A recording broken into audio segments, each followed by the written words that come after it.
1 week with M2 Pro 14-inch MacBook Pro, an amazing week. But I found something you definitely want to know. I've tested this thing in real life, so watch this video till the end and I will tell you what I think of the so-called new MacBook Pro. Let's begin straight from the unboxing. The laptop comes in a familiar white box, a different background image saying goodbye to plastic cover, and the rest of the unboxing experience feels exactly the same except the color of a power cable that matches the color of the laptop. I like that. And right away, we're greeted with the Apple logo and the iconic sound. If that's your favorite part too, let me know down below. Somehow it even justifies spending $2,000 on this Mac. When the unboxing is done, you end up with an impressive piece of tech in your hands. Impressive, but the same. It would be an overstatement to say that the design has changed even in the slightest. Anyway, this aluminum design looks great. It's incredibly durable. The hinge mechanism is smooth and sturdy as before. The bezels around the display are thin. Well, I said almost the same words a year ago when I reviewed the 2021 model. So yeah, visually and physically, it's the same laptop. The 14-inch MacBook Pro's display is still the same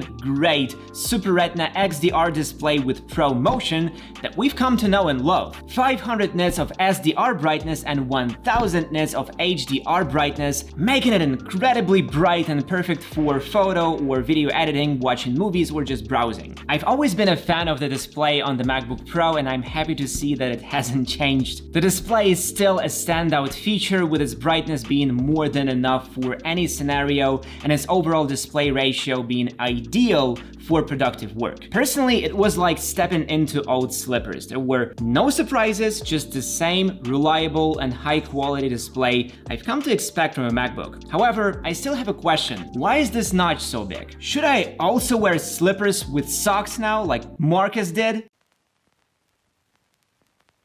Well,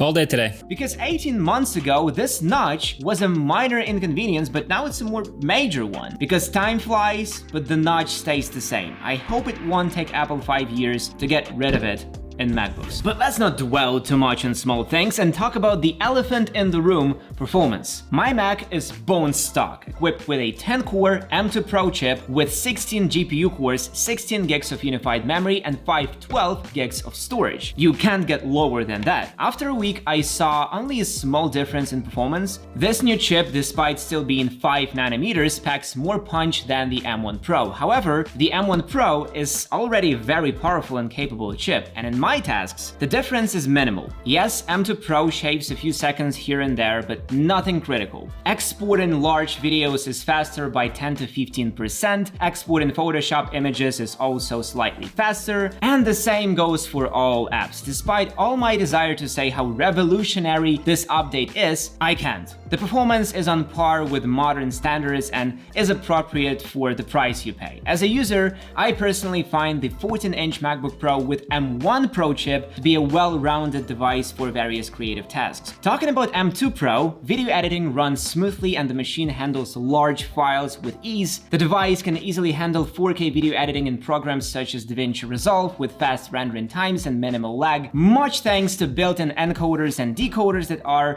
upgraded from M1 Pro and now process tasks much faster. Overall, a very decent chip, but not too far ahead of the M1 Pro. But it doesn't mean everything is perfect. The new MacBook Pro has only one SSD chip instead of 2 in previous models. This results in almost twice lower disk speeds both for reading and writing. Fast chip compensates for it slightly, but the speed is lower. After I edit a video, I dump all assets on an external drive, and that transfer now takes a bit longer than before. Of course, I'm talking about, let's say, 2 minutes and 3 minutes, but still, the bigger the file, the bigger the difference. I think if you're planning on getting one of these, you have to upgrade the storage to at least 1 terabyte. That will up the price to $2,200, which isn't exactly the best deal possible. Before we go any further, answer this. Have you ever found yourself frustrated with the limited options in the right-click menu on your Mac? Well, not anymore. The sponsor of today's video, Magic Menu, is here to help you customize your right-click menu on macOS, making your life easier and your workflow smoother. With Magic Menu, you can add 10 plus types of files to your right-click menu with just 1 click. Plus, you can even even add file templates as shortcuts for even faster access. To me, moving huge files has also become a breeze with Magic Menu's ability to move them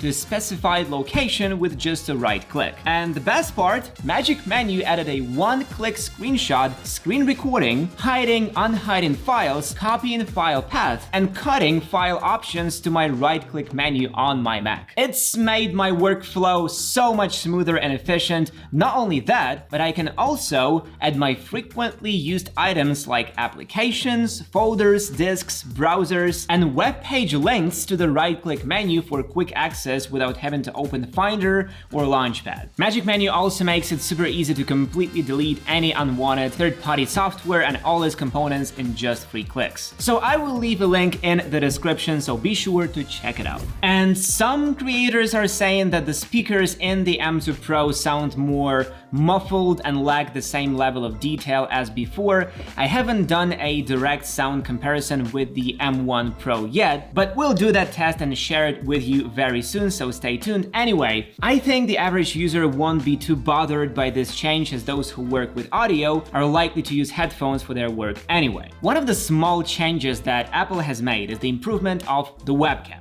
And you know what? It's actually a noticeable difference. The M2 chip's algorithms have made the image look clearer and less noisy, giving us a slightly more detailed face in our shots. However, I have to say that I was hoping for a bigger improvement. Don't get me wrong, it's a step in the right direction, but I personally think that Apple could have given us even better camera hardware. Overall, it's still a decent webcam for everyday use, whether for video calls or for snapping a quick selfie. When it comes to the updated Wi-Fi and Bluetooth on the 14-inch MacBook Pro with M2 Pro, I can't speak to their importance as I haven't had a chance to fully test them out yet. You see, I don't have Wi-Fi 6E at home, so I haven't been able to experience any speed boosts that these updates might bring. As for Bluetooth, well, my headphones don't have Bluetooth 5.3, so I haven't noticed any difference there either. But that's okay, these updated features are just a bonus for me, and I'm sure they will be super useful for those who have access to the latest Wi-Fi and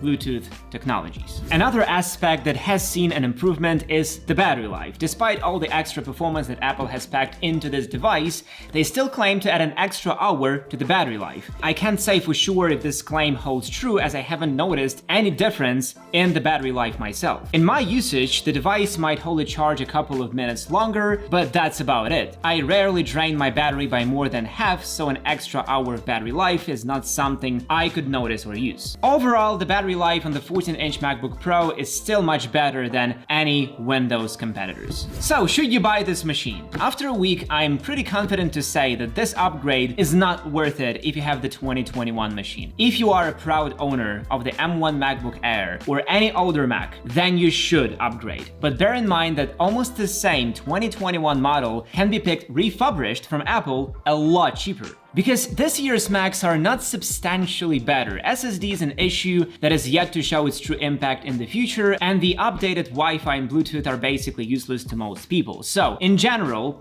don't buy this laptop, buy the 2021 instead. For that price, you will get a much better deal without losing on anything essential. That's my advice to you. See you in the next one.